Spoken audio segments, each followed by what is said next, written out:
round between Gunrunners and DiNG, where DiNG is going to try and break them on the defense. Gunrunners just need to hold on to pick up this first round. You can already see Martin with Ice 4 is separating himself, and he's going to monitor the 2 cap, something we said already before the game started, while the rest of the gun runners are just going over the rail to see if their DiNG will try some attempt of a push there. But DiNG is actually positioned aggressive toward that side. They might actually try to catch someone off guard. Yeah, Alien, they're very aggressive. Tried to spot out Ondrax. They do actually see each other, but no damage being traded so far. See positive here. He does not have draw range, I think, all the way there. And Alien just holding the shot. Nice connection there on towards Ondrax. The first bit of damage. And it did seem, like you said, they were trying to catch somebody out over there. Every damage in a start is done freely, and this is free damage, is always welcomed by the teams. We can see the first damage done onto this Bachat. This is the most important rotation text. But look, Danny already took a big shot from TT, maybe. Yeah, Danny possibly got connected there by positive. He's the only one that really had an angle onto him. He took 782 for his trouble as Ondrax is taking a lot here. He gets struck. This is not going well from Gunrunners, and DiNG coming towards the rails, which is something we haven't seen in a while. Yeah, they tried it very rarely, and at the moment you can see they're not really aggressively pushing. This is kind of a thoughtful step-by-step massacre, because Gunrunners are not really doing anything to fight against it, and they obviously are stuck in the positions and they can't do anything about it. Honestly, DiNG, if they want, they can just rotate and leave whenever they want, while Gunrunners, they must stay here. DiNG already getting a little bit of an HP advantage here. They're currently up 1.4 over the boys from DiNG. Meritorious, he's going to be the one in trouble here, though. If he wants to cross over, he's going to have Martin at least connecting one shot on towards him. So they need to find out how to protect him. Perhaps they could split off Koritz and maybe somebody else towards the number 2 base, Mojo. Koritz is already spotting that in positioning, but you can see Gunrunners are thinking about it, and Sigo already went that way. So at the moment, DiNG is actually repositioning, because we can see Shockish going around. They will probably send some auxiliary force down that line and try to deal with that. And there you go. Bunch of DiNG guys now are slowly retreating. They just made their line safe so they can't get counterattacked. Sigo actually should be very careful, because here he is not in good position. If he turns toward the hill here, he might get caught. I think he's going to go stay fast after him and Koritz spot each other out. Breakneck now getting spotted in the middle as well. So far DiNG taking a little bit of an advantage and backing off. This is a smart decision, no? Yeah, of course. Of course, DiNG can always do a secondary push on the rail again. But Positive now took a shot. He was spotted, and he was shot. Ooh, some more damage coming in. Non-connection coming out even there on towards Positive, because he already took that 731 damage in the beginning. Now, Gunrunners needed this. This is good that they are doing some sort of damage, because they were down and out almost. But still, they're going to have to deal with Ondrax being such low HP. Still, Positive can afford to lose this HP, because he will always be in the back line of the fight. While guys like Ondrax or Enrico or Dani, they will be in the front lines, and they will be focused out first. Let's face it like that. If the mass fight starts, they will be the weakest link. See now the rest of the DiNG lineup moving back towards the hill, possibly going for that rotation towards the number 2 base. How is Gunrunners going to set up to defend this? Because right now, they don't really hold the positions. Sigo's position is not something you see often. Keeping a light tank there on A5. It's kind of risky, because he cannot really defend himself, neither from the middle, or if he's pushing up. Yeah, of course, he's leaving now. Martin is angled actually in the window and watching from there. This is really kind of passive play by them, because it gives a lot of leverage to DiNG. DiNG, if they press that top 2 cap behind the buildings, there is no one who can actually deal with it. They will have to cross, they will have to go and just try to fight. Let's see now, all the tanks of DiNG coming off the hill. Breakneck staying on that for now. Koritz going through the 8th line. And there we go, the spot comes out. Unchi does not connect the shot. That could have been a big difference maker if he did, and it's Positive. 753 on towards Martin. Oh, Positive didn't have a problem to snapshot an IS-4 from that position. Brilliant shot, I may say, and Koritz started the cap. Shockish is picking up some damage here while he's going around the corner, but the cap is on, and DiNG still has around 1k HP advantage. Ding does still have an HP advantage. Hugnik comes around the corner, gets ammo right. Danny here staring down Breakneck. Breakneck trying to connect the shot. He's actually connecting on towards Enrico. He's on 13 HP. One more will do the job. Can Breakneck get it? He's paying a lot for this though, and he doesn't manage to pick it up. So far, so good for both these teams. Yes, Enrico dropped low, but they got Break off on a reload. And now we can see the rotation in the eastern side as Break takes some more even. It's Sigo and Ondrax. And now they could actually do something on this hill. Break and Positive are though together there on a hill. So there is a complete split there. 50% and going on the cap, 60% now. Gunrunners will be soon forced to do something about it. Storm is the only guy down on the ground that has HP to deal with it. Positive takes another connection here as Ondrax spots up Breakneck. Marta now pushing forwards. Meritorious and Shockish are holding there. He does get a reset, but he pays very, very much for this. Minus 842 as Meritorious speaks out. He needs one more to finish the job. Can he connect it? One more shot? No, he doesn't. Now Danny comes into support still. 12 seconds left here on the cap. Danny gets the tracking shot on towards Shockish. Shockish is perma-tracked there. And now on the hill, you can see Sigo and Ondrax. They found Positive. Positive already let his shot go. They're now going to continue towards Breakneck and Gunrunners. They have closed the HP gap and the guns. Shockish, criminal shots here. He didn't pen 2 times on this ice 4. Martin is outliving him, but Storm and Sigo are both dead here. This is pretty much still DiNG's game. Kuric with 6 seconds left might get the cap here. He's being shielded very well by his teammates. No reset comes out so far. They need to find a reset here. Kuric actually kills Ondrax, and it's going to be a base capture for DiNG, but they could still choose to kill Gunrunners. If they wanted to, but they closed it with cap, which is very, very annoying because who has Kuric on his team? Oh, dear. That's 100. That's like 90 cap points, Mojo.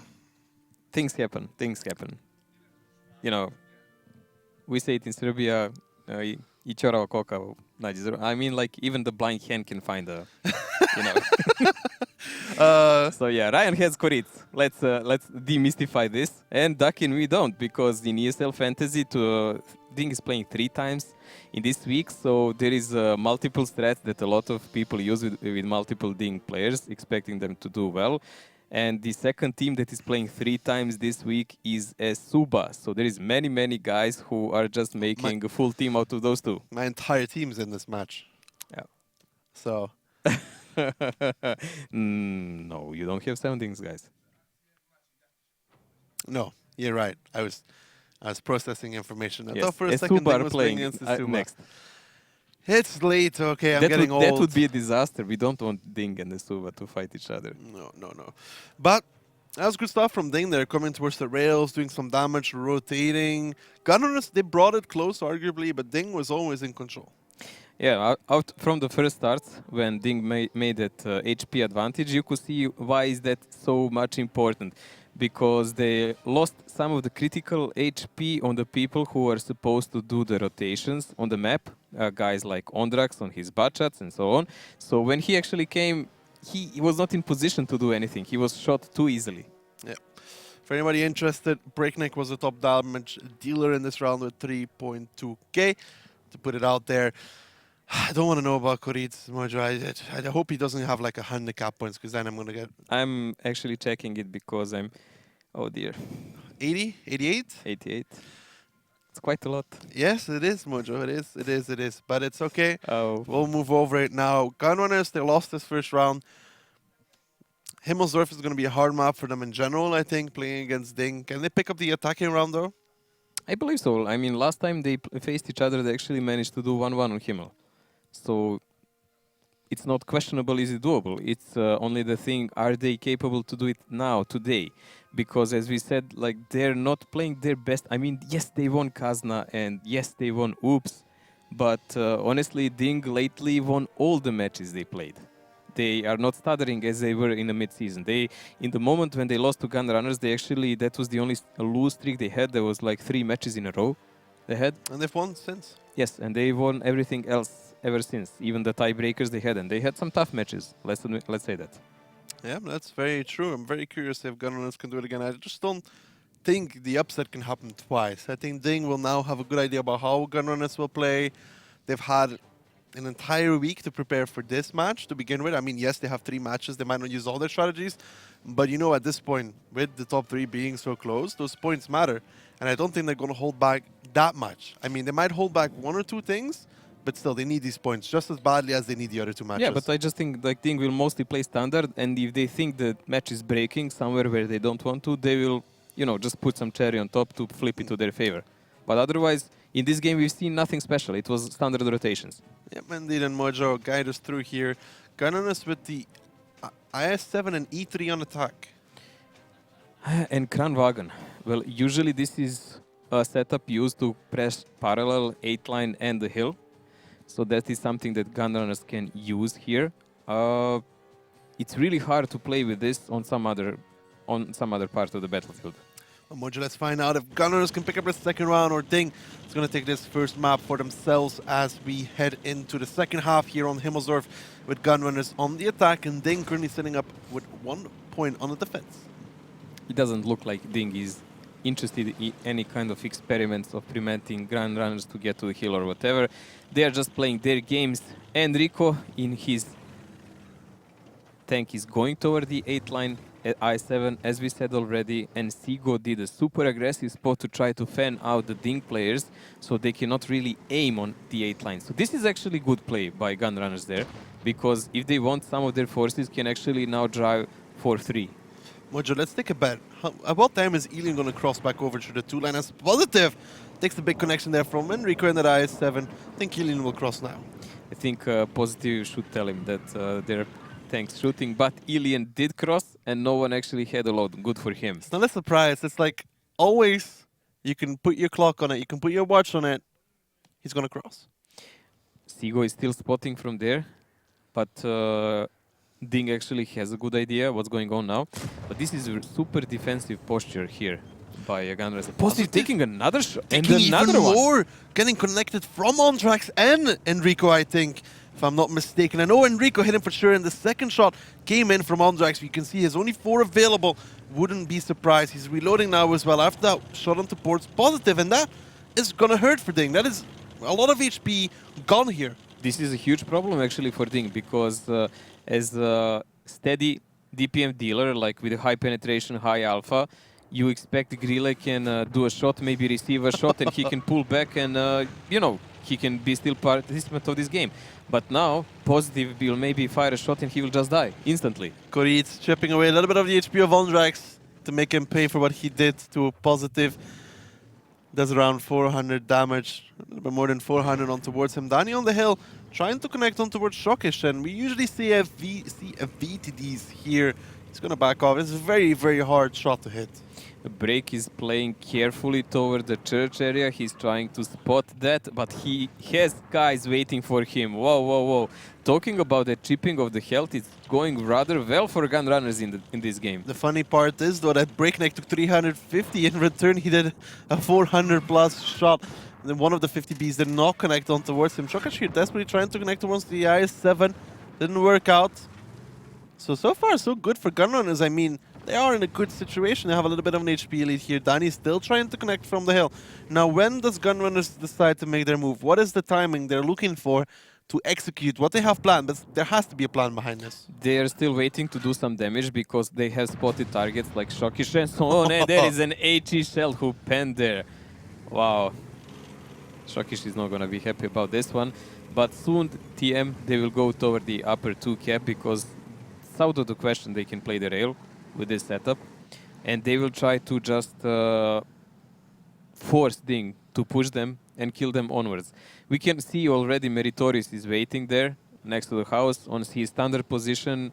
You know, the position where he can write a book, How to Die on 1,000 Horrible Ways against this wall. Because I never seen any player in this league die so many times on this very same tank, on this very same spot. The AMX-13 and 57 Grand Finals today. It's actually a pretty good tank, Mojo. It is. I'm just horrible on it. Nice point there. But yeah, now the tanks from Gunrunners are starting to group up on towards that 8 line. You can see Enrico going towards that. Sigo is there as well, but how much is Gunrunners going to pay for this rotation to come through the 8 line? Well, Enrico is spotted now, but they still haven't found, like DiNG still haven't found who is spotting them. Like Sigo is really playing this out well at the moment, and that's buying quite a lot of time to Gunrunners because we've seen teams massively lose HP when they're trying to rotate along that banana line, 8 line on the map. Gunrunners, well, the time is ticking, 5 minutes 30. They will have to move on. They will have to move and go. And they chose to go, obviously, more safe approach. 50 Bs don't want to waste any HP, they're going toward the hill. But that will lose them another minute. That means that their attack will effectively start somewhere from the 4 minutes onward. And then it's all about fighting, because capping will not really be possible. They currently have an HP lead, a little bit less than 1,000. But they're going to pay very much, because the positions Positive and Alien are holding are in support towards Meritorious. If they come down at 0 line, these two tanks should arguably make a connection on towards them. 750 Alpha plus 50B. That is the HP lead gone. The problem only is Positive. We already said that. His HP, he is one shot for the most guys in this game, unless, of course, they have some super weird low alpha. Any kind of stray shot in that. Oh my god. Sigo the bodyguard. That was amazing. I don't know if it was planned or not, but the way it worked out there, Enrico getting spotted down the 8 line, Sigo took the shot because he was unspotted. So they shot at Enrico and they hit Sigo. Was it planned? Maybe even, because it would work. Sigo was actually sitting there all the time trying to spot. Danny already picking up some damage, but he was sitting there all the time spotting. Maybe it was like kind of unconscious moment. Connections come out, but they don't do any damage so far. Danny, the only one to take a little bit healing here. Waiting for Martin. Let's off another shot. Not going to be connecting downwards. And look at the 50 Beast Mojo. Going to push? That will be really even suicidal, maybe. This is super aggressive here, but this is a very risky play, because Enrico will be left completely alone down. And if there is not enough guns here for Gunrunners to overmatch DiNG, and it's really hard, DiNG is well positioned, they're in a problem here. They're in a big problem here at the moment. Storm taking a lot of damage for not committing on towards Meritorious. He gets about 3 shots of damage before they get around the corner, so the HP lead here is gone from Gunrunners. It's currently DiNG sitting up pretty over them, and now DiNG kind of have the position they want to, as Enrico comes over on towards Breakneck, and Breakneck feels the pain for taking that position. Oh, Breakneck can actually fall in the next shot by Enrico, but he might check him. Let's see how will this go. Well, Breakneck is on 1 shot, but he did some damage back to Enrico at least. At the moment, the HP is even between this team. These picks from Enrico actually brought Gunrunners back to the game, because they were 1k down. Yeah, but now Elian and Hulknik are pushing forward. Elian is already taking a ton of damage here. Unji's on their corner. That push is not really working out. And Enrico, he's still alive as well. He's going to be doing the damage. Hulknik now coming to help his friend, as Elian is on reload. But he will fall for this. He should fall for this at the very least, as Enrico tries to find the shot. Elian is just about safe. And Martin comes around the corner, finishes him off. Now Shokish is pushing forward. Enrico actually got over, but Shokish finds the finish on towards him. But DiNG, they're paying very, very heavy for this counter push. This is really strange. Why did Elian even go there like that? I really don't understand that part. And DiNG is now at the moment kind of falling apart. I really like the postures of Gunrunners more at this moment. But still, we have Positive there who is waiting. He's covering Mary. So anyone pushing on some side, he will pay a heavy price. So the fight will actually be Gunrunners pushing down on those tanks, while Mary and Positive are locked away from the fight. Here comes the final engagement for these tanks. Hulknik trying to get around the corner. Shokish is left behind as Unji gets the kill. Now Hulknik training with Martin over here. But Storm actually goes down towards Meritorious. Nice play there from DiNG, but still the HP lead is with Gunrunners. Danny is out of the fight. So Positive is coming from behind. He makes a massive connection on towards Unji, as Meritorious connects on towards Danny. And Gunrunners, I think they're in a bad position right now, because DiNG have the angles to take them down. Positive realized very well that he must move if he wants to be a part of the game. He cannot wait for anything to happen and to come on its own. So by doing so, him and Mary actually brought DiNG back in a game. Halkanik and Break are working on Anji now, and now Gunrunners are actually on the ropes here. They have only 3 guys in 1 minute and 20 seconds till the end of the game. Martin is fighting in a 1v1 here against Hulknik. He doesn't have any shots available right now. Koritz is locking down the other side as Danny picks up Meritorious. Now Martin needs to connect every single one towards Hulknik. He doesn't already. He only has 2 left in the chamber right now, and Hulknik is soon to come off reload. Koritz even chipping him from the side. Ondrak picks up Positive, but Ondrak goes down in return. Martin loses the 1v1 against Hulknik, and it's just Danny with 3 tanks against him. DiNG, they can just run away. DiNG can do whatever they want, but this is pretty much one game for them. Danny cannot cap, he cannot catch up to any of those 2. I mean, HP, look at it. It's not really even existent here. But Koritz and Breakneck want to make a statement here. They want to make a statement that they are the champions of the last season, and that Gunrunners will not repeat the same thing. As Breakneck picks up the final kill. That makes it 2-0 here in favor of DiNG, and that was a close round.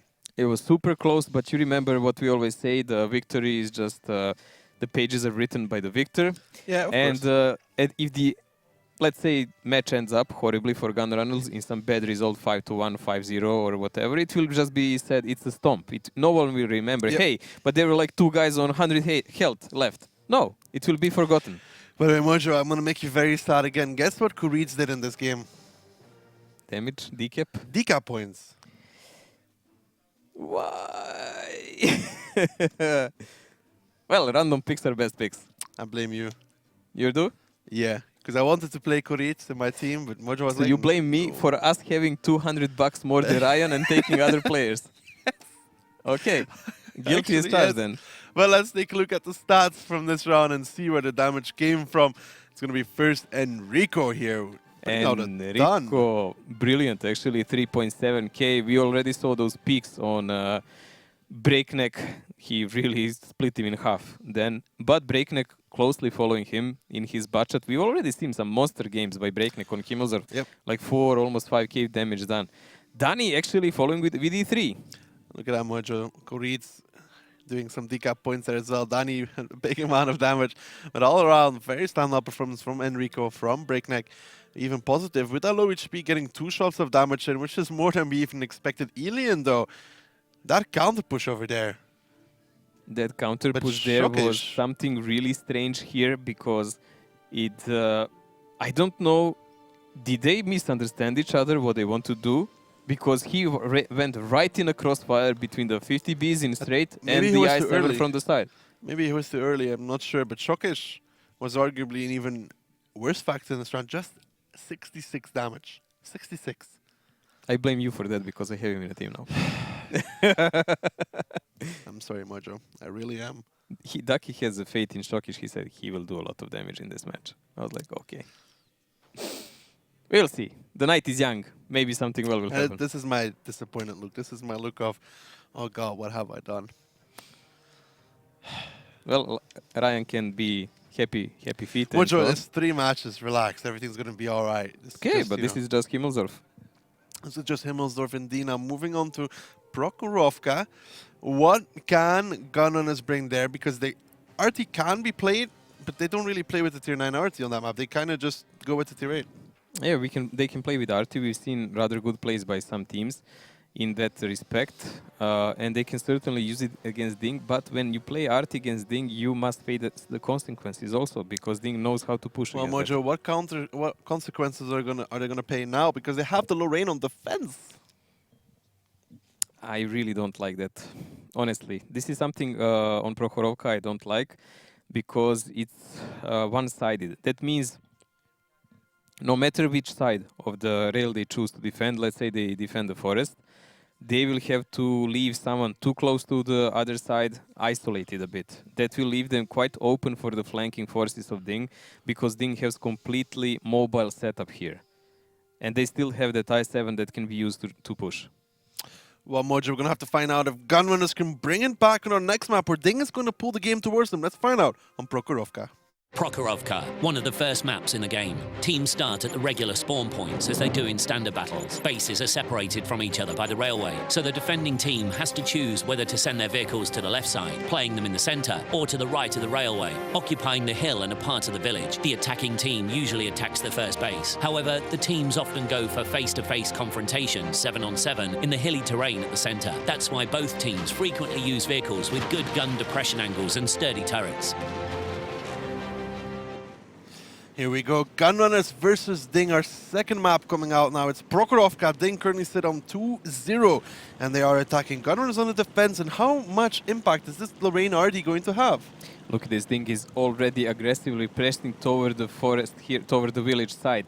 All the tanks in a really fast charge. Ondrax is doing the spot on the middle. He might actually run in straight into the DiNG tanks now. Have to find out as Ondrax spots out Kurids. He's now going to start making his approach, and there they go. And there comes all the bad shots. Ondrax realizes he's in trouble. The first connection comes out, the second as well, and he's on fire. He's down. But Positive in the meantime is is paying for this play as he goes down towards the one-shot. And arguably, DiNG is caught in a crossfire here between the tanks from Gunrunners. Still, I believe they will come out well out of this because they still have a lot of rotation tanks they can use. And Gunrunners don't have that many mobile tanks. I mean, they have only 2 Bachas that can deal with that.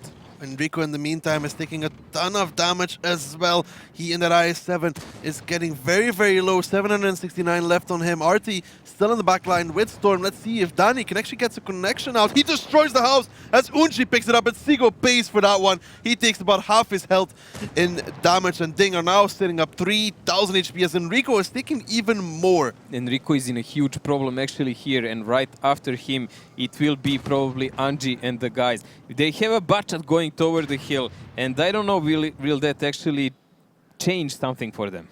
In the meantime, Meritorious is coming down the 5-line as well. RT lets off a connection. He does not hit Breakneck as Meritorious on A6. Probably going to pick him up. Koritz is now spotted out on the hill. He's going to go down here. One more shot available, but the Bachelor in return should go down as Meritorious picks up Danny. Koritz still alive at this point in time. Now Meritorious can put shots into the back of Storm here, and it's just 3 tanks remaining from Gunrunners. DiNG have taken it, and they've taken in Storm.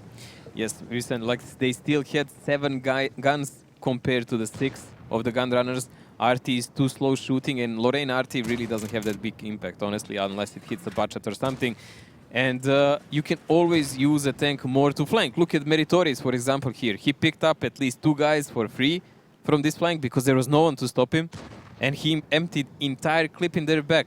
There is only 1 guy with HP left here on Gunrunners now. It's Anji with his Grilla Tank Destroyer. We know that is not a tank that will bring a victory against tanks like this. Well, Unji has it all to do with 6 tanks left standing for DiNG. He does a big connection on towards Shockers, but that's going to be all she wrote for him and his team in this round as Storm on 121 with a dead gunner, a dead engine. But Breakneck finishes off Unji. Meritorious will finish off Storm, and that'd be 3-0. And that was a very, very quick game, just about under 3 minutes, making it 3-0 for DiNG. It was super fast game here, and we will go on Prokhorovka defense, which is not something the Gunrunners, let's say, play always the best. And this is a time to worry heavily, because if they lose the next one, it's already going to be 4-0. I mean, yeah, okay, maybe someone can return back from that, but last time we checked, it was only Kazna. Yeah. Onjax did not see any of them. When he did, he died. It was great spotting. Guys, I don't see anything on Will. Oh no, there's entire team here.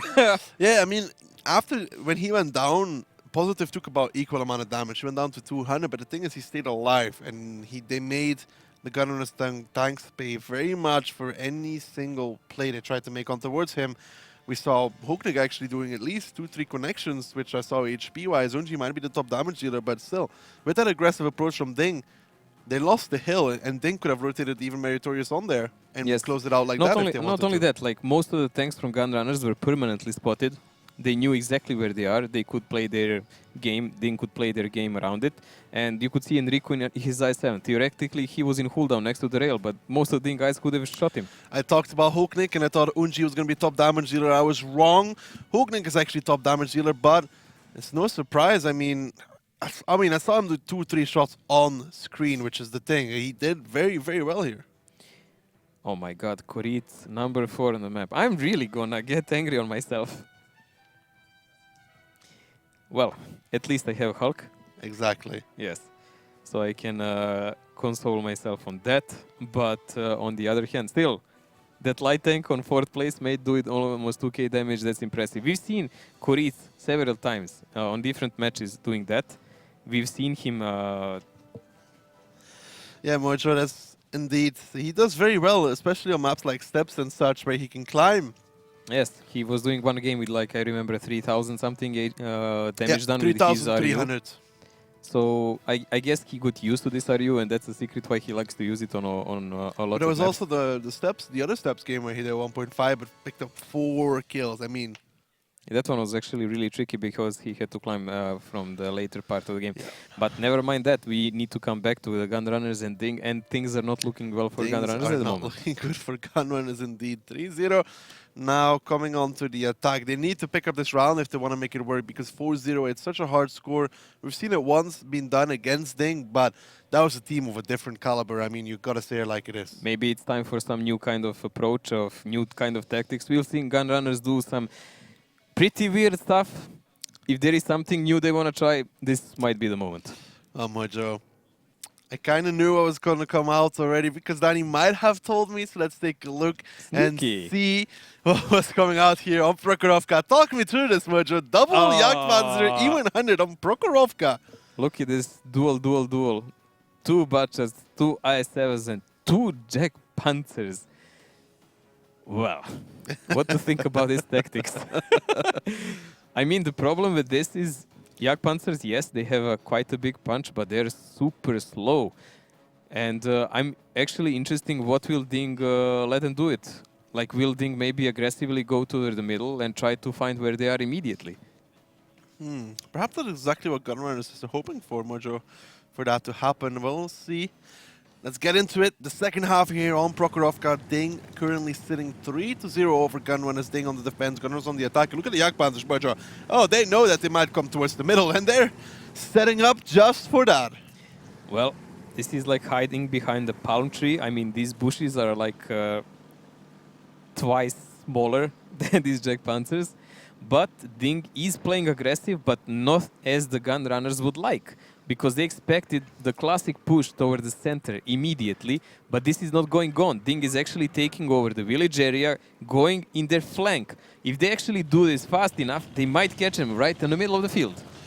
They might catch them indeed. Breakneck already pushing forwards here and spotting out. Now, how good of a situation is this going to be for DiNG? Well, DiNG at the moment is doing so far so well. They're dominating the map, and this is rather okay for them. I mean, Gunrunners still haven't done anything significant. It's 60 seconds into the game. They're still repositioning their Jagdpanzers and so on. Repositioning the Jagdpanzers indeed. And how good will they work out if they go towards the 1-2 line and possibly shut down the heavy tanks? Like, for example, they take the Corella position, you know, in like D1 and A1. Interesting for me, honestly, here is because DiNG did a really good thing. They left only Koritz to spot the forest. But he will see them coming, but it will be a free kill. It will be a free giveaway.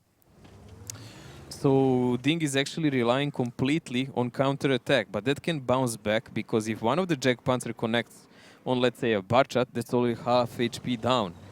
This tactic for Gunrunners might actually pay off if they just risk it blindly and press the forest now.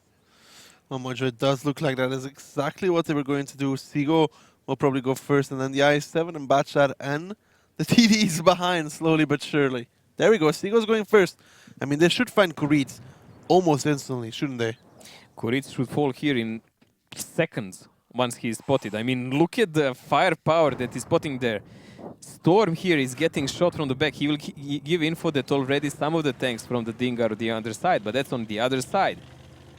But Koritz, oh, the dodgy guy. He's already running away. Got the spot on towards Enrico, so you kind of know what's up. Sigo's now going to clear ahead of these Jagdpanzers, and it's going to be interesting to see just how much they can do. I mean, they have now taken 1-2 line, so the first little step of victory, pretty much, for them. Now, how can they make these Jagdpanzers work on towards the #1 gap? How are they going to use them around? Maybe HE ammunition? Well, they can position them, and honestly, even that heat ammo can pen E5 if it connects on a turret quite easily. It's 420. It will connect you straight through the turret. It doesn't have to hit the cupola. Yes. IS-7 gun mantlet as well. For IS-7, they might actually have to spam the HE because even with heat, it's really hard. Yeah, but you can pen around the gun mantlet above it.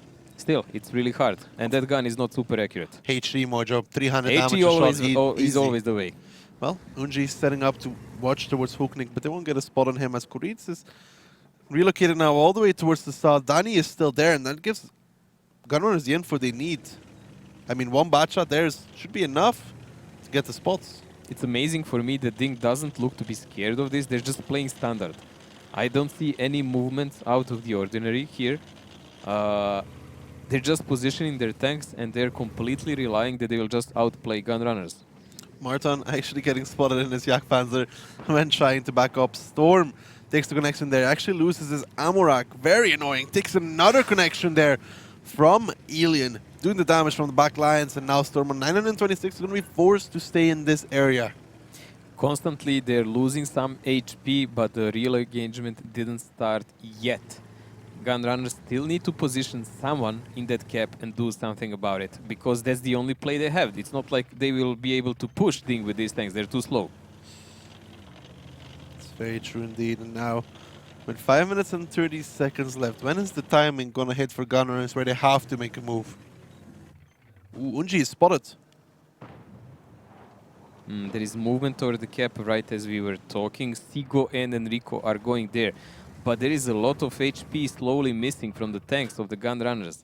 And Storm, who is supposed to protect their flank, he's pretty much alone there. Positive is catching some damage here and some kind of engagement. We already see it. 894 taken there from Positive in the backline. Hooknick still trying to lock down on towards Enrico. It has not gotten the connection so far that he needs. Perhaps he'll get one on towards Danny. Lines it up. No. So far, the SDRV really not working out here. Enrico has to play against an E5 though, which is going to be very hard. They need a Jagdpanzer to hit, to connect. There we go. That's a shot on towards Enrico. Enrico took another shell, but I think Mary is super scared here, and he already took some damage. So in some weird alpha, high alpha shot by Jack Panzer, he can actually get wrecked. But Martin, with that beast of a tank destroyer, it's too easy to spot him. Look at the HP he has at the moment, and that gun. 75 HP left on Martin with the Jagdpanzer 100. Breakneck now pushing towards Storm, but Breakneck is taking a ton of damage. He might get Storm, but he will pay dividend for that. As now he goes down towards the one-shot. Ondrax won't be able to get the finish. He's forced to back off, and Breakneck still doing the damage even on a one-shot. They lose Ondrax, and they lose Storm for that. Unbelievable play by Breakneck here. Like, one would say never risk something like that. It's like, you're gonna shoot to me? No, I'm gonna shoot you back. Now Gunrunners, they're in trouble, my Joe. 4,500 HP. They have nothing in this round. They're getting surrounded from all sides. DiNG, full control. I mean, trouble doesn't start to describe this, but let's say what really went wrong here so far. I mean, Jack Panzers are interesting by alpha and armor, but the problem here is they have to position them on... Oh, look at this 1241. That hurts. That hurts when you see it. Yeah, that's a nice connection there from Wunji, but now Hooknick is like, let me show you what DPM means as this SDRV starts shipping. Actually, doesn't start shipping away at Wunji. I think you're just showing what means having friends around, because other guys will shoot. I think Wunji was showing what it means to be in a Jagdpanzer if they don't kill him quickly, and there we go. Wunji's like, SDRV. I don't have issues with penetrating that. Even bounces a shot there, Wunji. Might get another one in if he's lucky. But back to the subject, while Gunrunners are busy dying, what went wrong here is because they positioned them on all the standard spots where you would use like a Grilles in attack behind the bushes and so on elevated position. But a tank like Jack Panzer doesn't have virtually any camo value, and it's easily spotted. And DiNG really used it well in their favor. Like, they really chipped them on, they shot them from all the sides. They had to abandon their aiming spots. And then DiNG just closed the circle, slowly but surely. It was really, though, amazing how actually Breakneck managed to kill him, Storm, survive, and then kill even Ondrax. Kreitz gets the kill here on towards our Jagdpanzer 100 in that RU251. A nice connection coming out from him. Shokish getting one on towards Enrico as well, and it's the dying moment from Gunrunners in this round as DiNG look to put themselves on match point here as Danny. They found Emilian doing the damage towards him. One more shot. Kreitz comes in with another kill, and that's DiNG. Match point. 4 rounds, 4 wins. Match point. Can it be a 5-0?